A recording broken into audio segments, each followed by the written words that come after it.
Hello Daily Drafters, and welcome back to the channel for today's Daily Draft and our fourth and final attempt to make day 2 of the Bloomburrow Arena Open.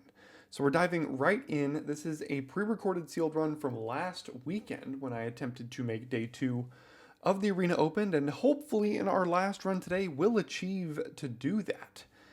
But we got to check out what we got here, and the first thing I noticed is Warren Warleader.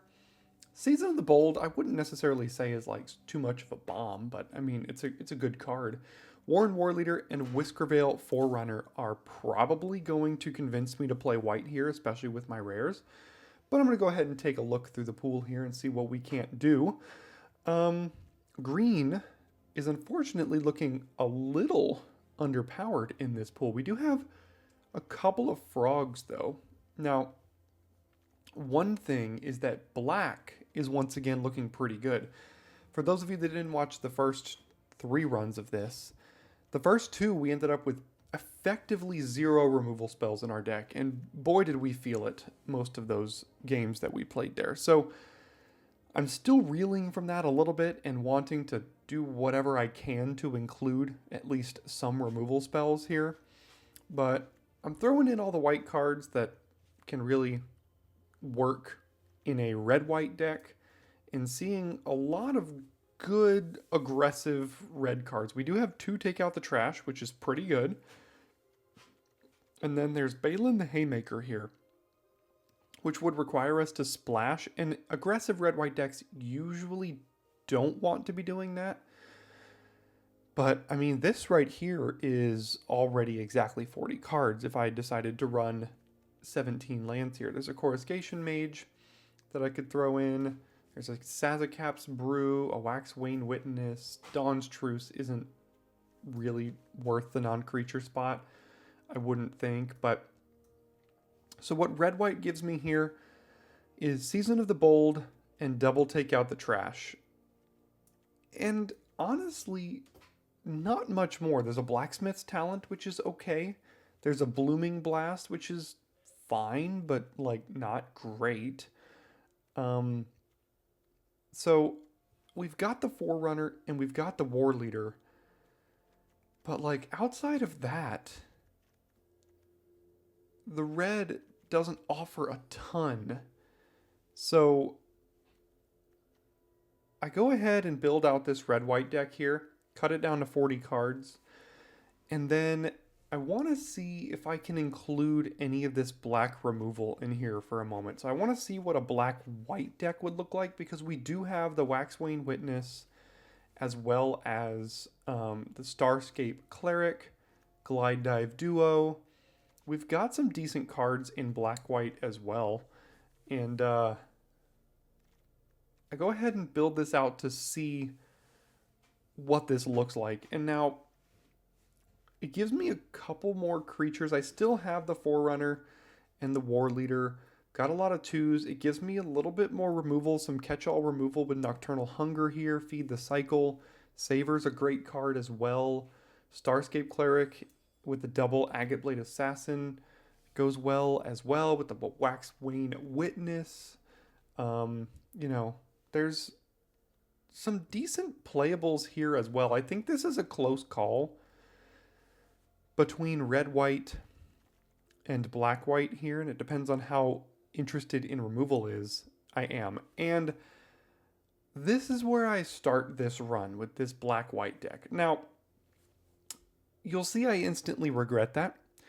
I don't think either of these options really would get there in the end necessarily, but this is the version of the pool that I decide to start with. We do have a ton of creatures here, included the Swarm as well. We've got Feed the Cycle, Nocturnal Hunger, Early Winter, and Savor as removals, as well as Parting Guest, Dire Sight for card draw, and Maple's Metal for a couple of Revolt. No, not Revolt. Whatever the trigger that Whiskervale Forerunner has as well. Just a decent little combat trick. So I start with black-white here.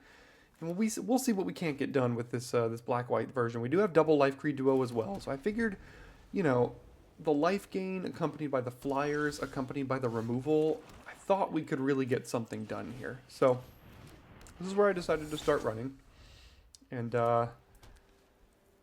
if I haven't already mentioned it, I did. Obviously, this was done last weekend, so I'm commenting over the top of it here, already knowing how this ends, but commentary style, if you will. Can't really attack. I mean, I could have attacked and used Mabel's Medal, but that doesn't seem like a great use of that card. Now, I do know they have Crumb and Get It here, so highlighting that right now with the Plains, knowing that they have exactly Crumb and Get It. So we're going to play around that for basically the rest of this game. The issue becomes we don't really have a great way to play around it. We can't cast Feed the Cycle out of our hand. Mabel's Medal can turn our Agate Blade Assassin into a 3/5, which would actually bounce off of the Stoat here. But I don't know if I just want to basically use Mabel's Medal to counter their Crumb and Get It, because they're also going to gain 4 life as I do that. I'm debating the best way to play around that card. And for those of you that don't know what Crumb and Get It is, +2/+2 could also give a creature indestructible if they give me a food. So I decide to not attack with the Assassin here. And you're going to see, once they start just jamming with a bunch of creatures, knowing that they consistently have +2/+2 combat trick makes my life just really difficult.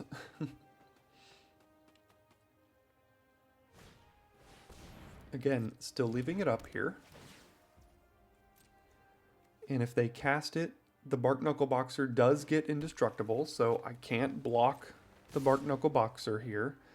Again, I could block the Agate Blade Assassin, and or I could block the Stoat with the Assassin, and they go to Crumb and Get It there, and I bounce off.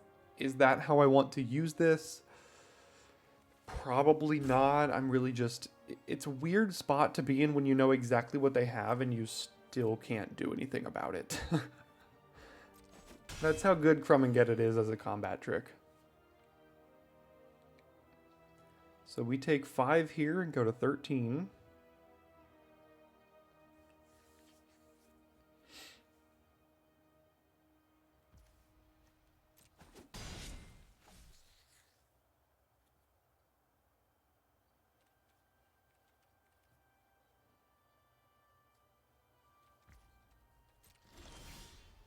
Miss the land and still cannot cast Feed the Cycle. So we're in the exact same spot that we were last turn, which was not a great spot to be in, unfortunately.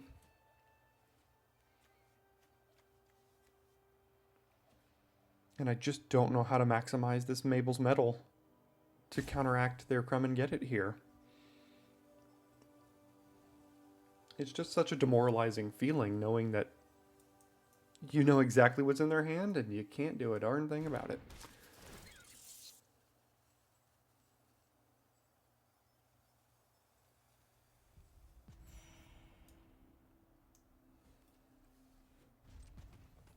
So I pass the turn and I say, hopefully you cast a 6-drop, which I also don't really want you to do, so that you can't hold up your combat trick. So let's see what they do end up deciding to do here.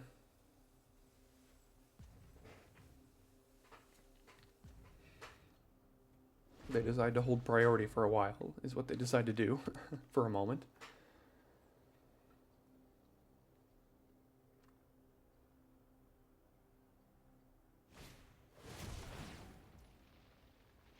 Okay, they get a 4/3, a 1/1, and a land, and still have a combat trick.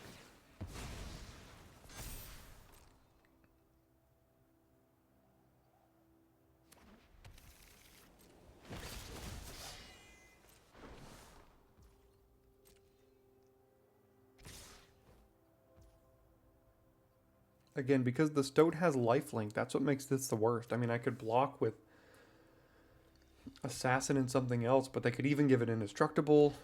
So I decide to just get it out of their hand here because every single turn I've been presented with the same exact thing, and they smartly know that I'm also holding up mana, so they don't go for it here, and they're just in a decent spot to gain 2 life and hit me for 3 and pass it back. So again, now I draw yet another card I can't cast. And once again, for the 4th turn in a row, left with the exact same decision here.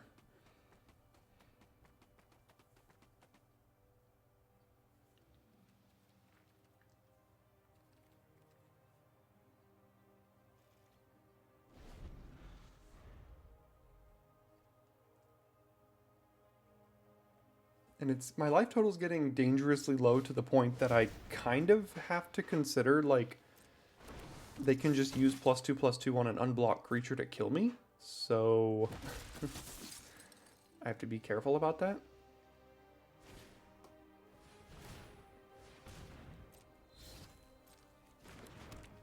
Alright, Banishing Light. And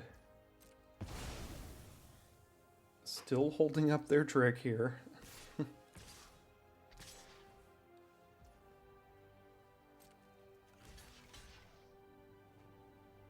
So I have to make the first move this time, and my thought is I could block the Assassin on the Stoat and then Orator on Bodyguard, and then give +2/+2 to Assassin and +1/+1 to Orator, and they can only choose to save one of them. The other one will die. So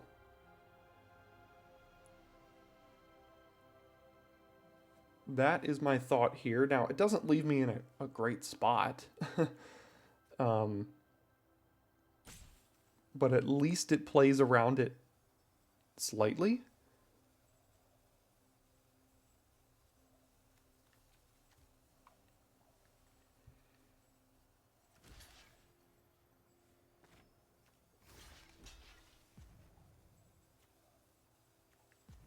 So if they give it to the Stoat, then my Orator dies, their Bodyguard dies, but our other 2 creatures stay alive here.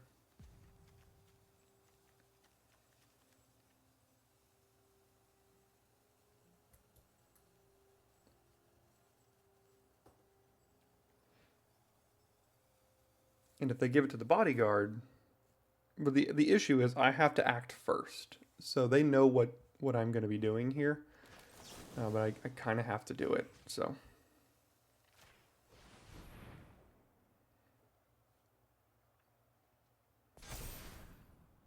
And I feel like we played around it the best we could, if we're being honest. Like, we managed to not get completely blown out. We were able to trade with their 4/3. So they did go ahead and use it there. I still have my creature. I am continually drawing cards that don't really help my hand out. Saver is, like, fine, but it's not a great long-term solution here. They've got 8 lands, I've got 4. There's a 4/4 and a 1/1.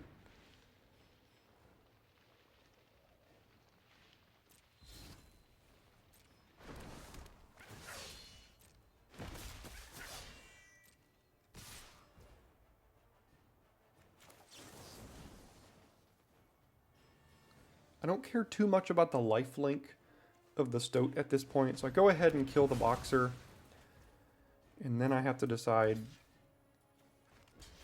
what I do. So I kill as many creatures as I can, trade off, eat the food, go back up to 11, and then back down to 8 after I eat it. Although, I am thinking about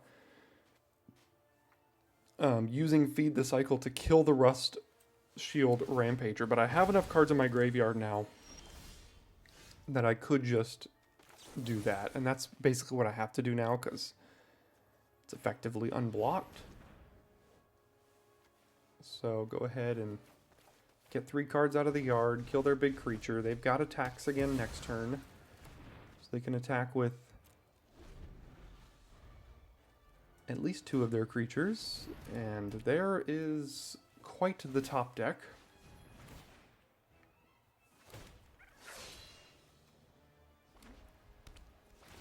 And they drew a 3/3 that basically drew them a card and made another 3/3. So that was pretty good. And looky there, another card that we effectively cannot cast. So that was pretty much a non-game. Didn't really get to play there, unfortunately. So we will head to game number 2, down 0-1, and be presented with a garbage hand that I feel like the only thing that can get me out of this is just drop decking a swamp. If I mulligan yet again, your odds of winning when you mulligan, although this is probably, not probably, this was definitely a mulligan hand. I think I was just a little bit tilted already by losing the way I did in the first one. I just kind of snap kept there, and it's kind of a dumb choice, obviously, but, you know, my my chances of going to 6 cards in hand were that I was going to go ahead and draw all black cards and all white mana on my 6 anyway. So, I don't know. It was just a tough spot to be in. I think my tiltedness kind of got to me in the moment. So, go ahead and kill this creature so it doesn't kill me too quickly. Not gonna block, so we can go ahead and attack here. This Huskburster Swarm has made an appearance in both games when we did not want it to. A card we cannot cast for a long time. And they're just playing white aggressive creatures, so I really wanted to hold off on playing the War Leader to get the trigger. And it looks like that's what I do. I want, or not the trigger, the extra 1/1 here. Maybe I should have just played it as a 4/4, but like, I mean, it blocks Gerbils and Elder relatively well. Here comes everything, and I just don't have great blocks. So I have to go to 7. They dump a 5/4 on the battlefield. I do draw the extra land, but like at this point, what is an extra 1/1 going to do me? I am not at all attacking. I definitely should have played the 4/4 last turn. I don't know why I waited for the 1/1, because the extra 1/1 is really only an aggressive 1/1. It's just going to sit here and chump right now is pretty much all it's doing. So my thought is, yeah, play this, block their links, but then they can use the Warren Elder. I'm already seeing multiple mistakes here. I shouldn't have kicked it. I should have held up Feed the Cycle to kill their links, because now, I mean, we're just so dead so many different ways here. So I guess the moral of the story so far in this draft is try not to tilt too hard as you're playing high impact games, because that you'll see the result right here.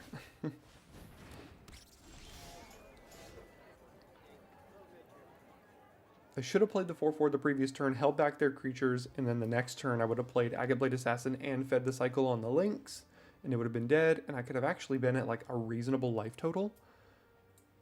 But instead I decided to get aggressive for some reason, and it did not work out in the slightest. So now my thought is, if I play the Swarm, I'm dead on board, because they have the Warren Elder. If I play Orator and feed the cycle on Warren Elder, then I'm technically not dead on board.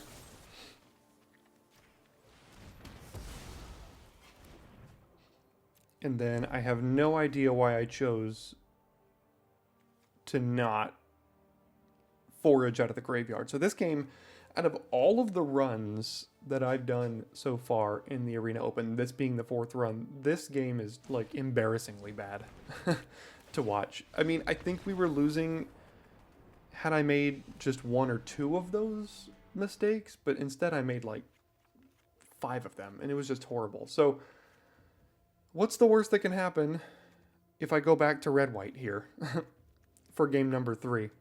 Because I'm already 0-2. I have to win 7 games in a row to salvage this draft, or to salvage this run. And I almost forgot to change out my lands. That would have been a fitting way to go, right? Playing a red-white deck with black and white lands.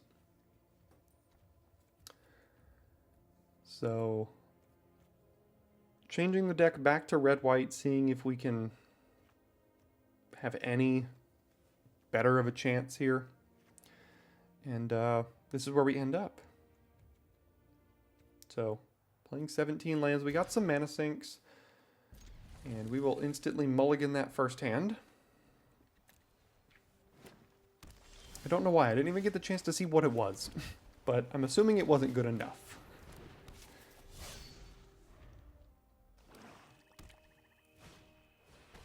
Okay, that's a 2-drop that dodges my removal, so that's perfect.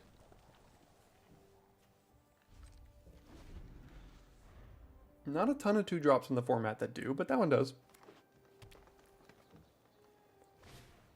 And an Innkeeper's Talent. So I was this close to conceding here on the spot and just ending this one nice and quick.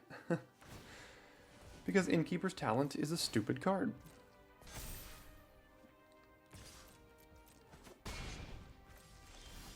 Alright, more lands. That's perfect.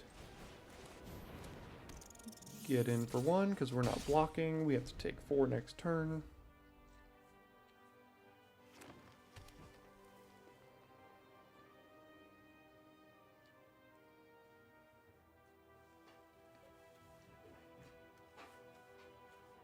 Good news is next turn, if they attack and don't play a blocker, I can attack with Thistledown players and untap the Forerunner, even though it's already untapped, which does trigger Valiant. So that they're going all in on the Innkeeper's Talent here, but at least I can get a creature onto the battlefield with Forerunner. We've drawn both of the best creatures in our deck, so that's nice. I do have to take 7 next turn to do this, or I can just chump with the 1/1, depending on what I want to do. Let's see what they're going to do here.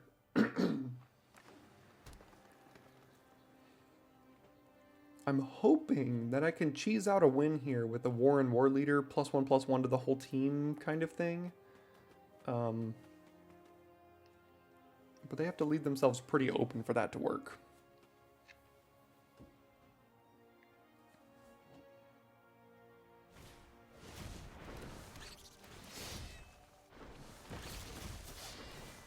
Okay, 2 mana, 2/1 plus a 1/1. Hit me for 5. I'm thinking about chumping here. But again, I feel like I need all the points of damage I can get. So now I'm in an interesting spot, but I start by doing this. Seeing what I can get down. The Coruscation Mage does get us an extra ping from the Blooming Blast here.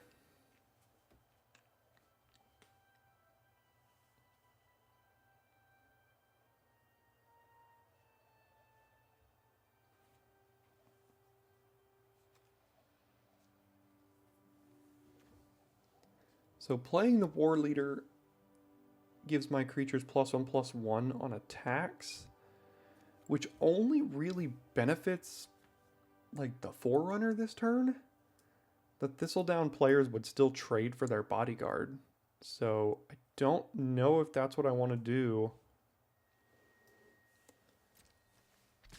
And doing this and untapping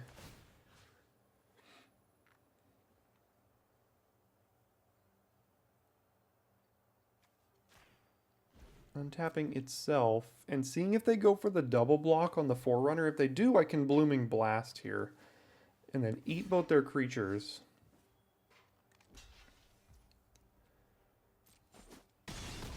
Looks like they don't. So I'm hoping this turn, at the end of their turn, I'm going to Blooming Blast something, deal 3 damage to their face, double kick the Warren War Leader next turn, and attack for lethal. That's the out I see right now. So that's what I'm going for.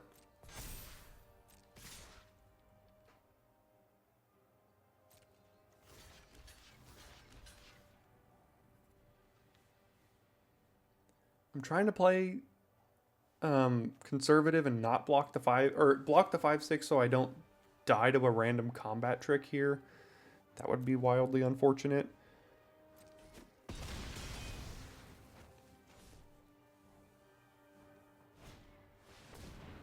Okay, that should be fine. I'm doing some math here.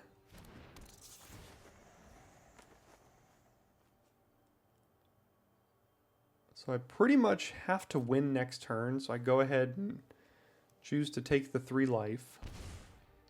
Blooming Blast down the bodyguard, gifting the treasure, putting them to 9.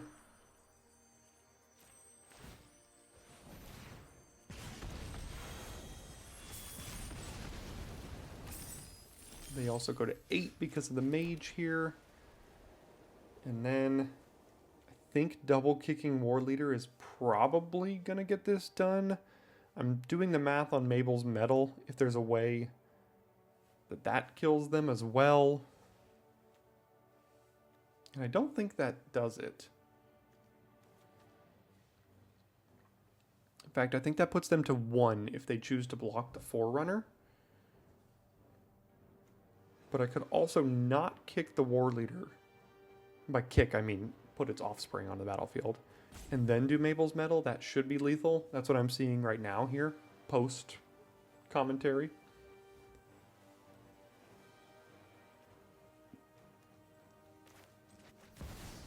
But apparently this is also lethal.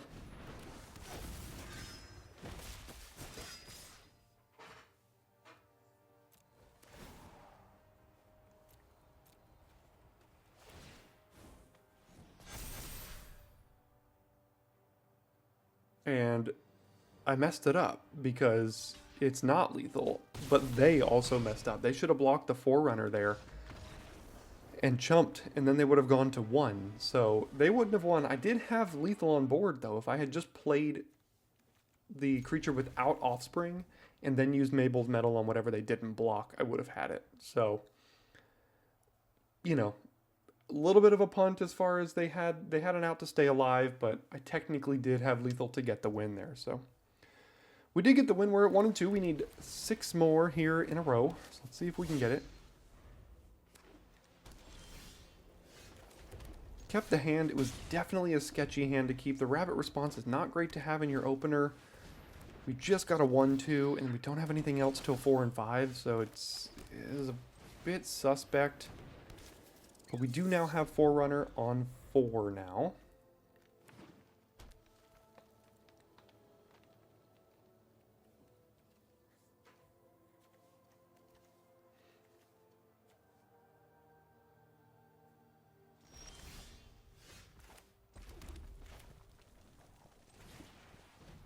But I want to try to get attacks through first.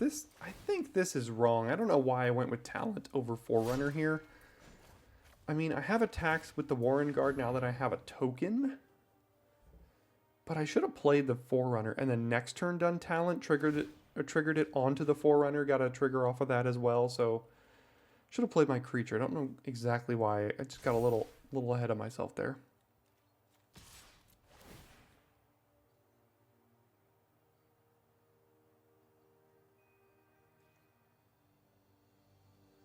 Maybe because next turn I can play the Forerunner and then immediately trigger on to it with the Blacksmith's Talent token. Maybe that's what I was thinking. Which also gave me attacks this turn. I guess that's defensible. Future or past me.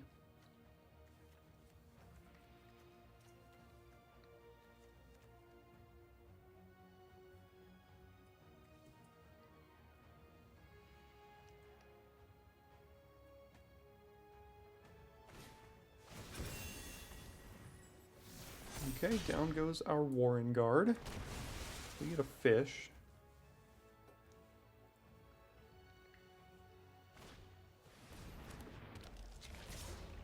Okay, take 6. And trigger Forerunner. Let's see what we hit here. Charger or Duo, I go ahead and take the Flyer. And I'm holding back the fish to block their 3-tree mascot, or at least threaten to. And the Bravekin Duo obviously need that on the battlefield to repeatedly trigger the Forerunner as well. Although Blacksmith Talent kind of does that job relatively well as well. So maybe I should have. And then they play just a big fat 4-5. Which is tough for me to get through. So now I've got Season of the Bold mana here.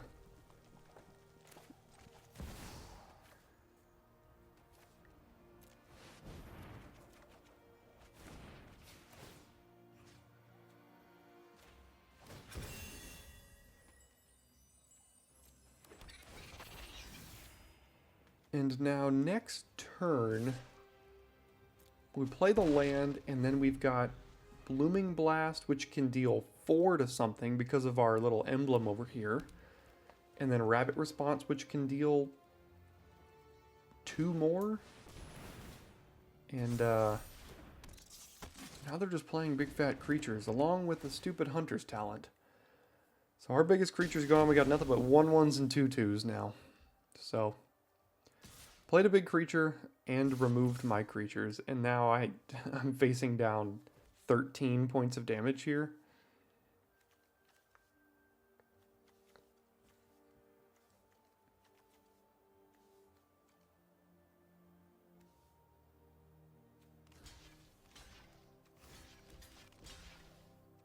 And now, instantly, I went from a decent spot to an absolutely horrible one.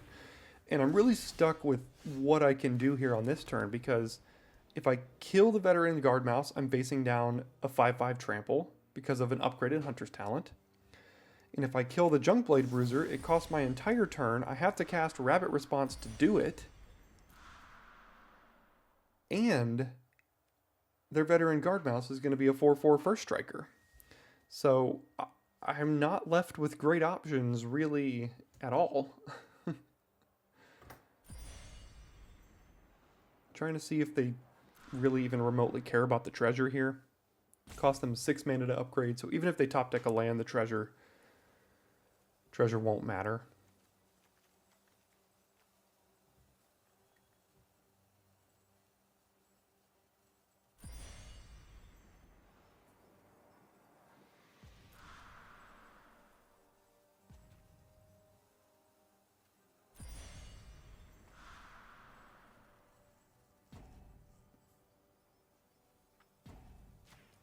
So I go after the 6/6 trample, which cost me every card in my hand to do.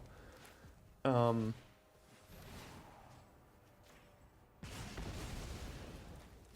almost every card. And now they've got a 4/4 First Strike trample, which I don't have big enough creatures to deal with that. So I'm kind of stuck here. That last turn when they played Guard Mouse and Hunter's Talent was just a beating of a turn. I feel like we were a favorite until that happened, and then all of a sudden we went to an enormous underdog. His Rabbit Response has been garbage in this deck so far. Done effectively nothing.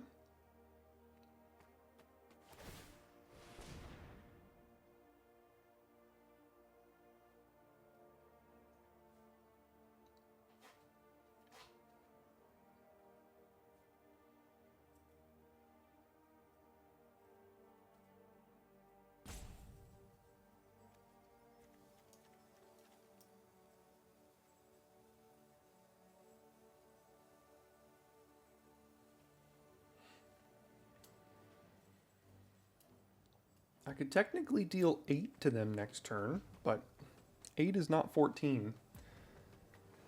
Because I could upgrade the Blacksmith's Talent, it gets double strike and then double activate onto the duo. But now we've just got a bunch of 1/1s.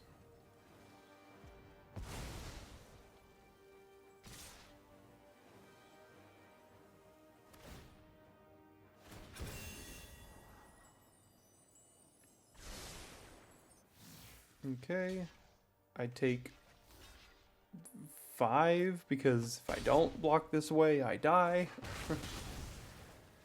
And then take out the trash, kills the Baker's Bane duo, and we've got no other way to deal with the Guard Mouse. So that ends our run in the Arena Open on 4 tries and concession. So we did not make day 2 this time, and spent 100,000 coins in our attempt to make day 2 and did not do it.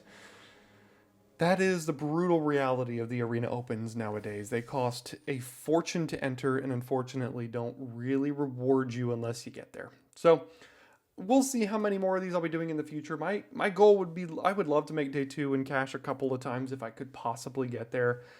I might run out of coins. I got 200,000 left on this account, but if I do this twice more, I'm out. So thanks for tuning in today. Thanks for tuning in over the life of this arena open run, and I'll see you next time on Wednesday for your daily draft.